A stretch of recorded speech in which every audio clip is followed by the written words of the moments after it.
இன்னைக்கு நீங்க பிஸியா இருக்கு, ரொம்ப மாடர்னாவும் இருக்கலாம், ஆனா உங்களுடைய வேறு எதுங்கிறத மறக்க கூடாது. இந்த உலகம் எவ்வளவு மாறினாலும், டெக்னாலஜில எவ்வளவு வளர்ந்தாலும் ஒரு விஷயம் மட்டும் மாறவே கூடாது. அது நம்முடைய மொழி. நீங்க பிஸியா இருக்கலாம், ரொம்ப மாடர்னா இருக்கலாம், ஆனா உங்களுடைய வேறு எது அப்படிங்கறத மறக்காதீங்க.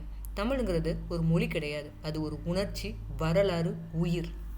இது எல்லாமே கலந்ததுதான் நம்முடைய மொழி. நாளைக்கு யாராவது உங்களை பார்த்து கேட்கலாம், உங்க மொழியில அப்படி என்ன ஸ்பெஷல்னு. அப்ப நீங்க சைலண்டா நின்னா அது உங்களோட தோல்வி இல்ல, அவமானம். தமிழ் உணர்ச்சியை சொல்லிக் கொடுக்கக்கூடிய மொழி மட்டும் கிடையாது, அது வலி, காதல், பெருமை, வீரம் எல்லாத்தையும் முழுசா உணர வைக்கக்கூடிய ஒரு மொழி. அந்த மாதிரி ஒரு மொழியை நாம மதிக்கலன்னா நாம தமிழர் அப்படின்னு சொல்லிக்கிறதுக்கே தகுதி கிடையாது.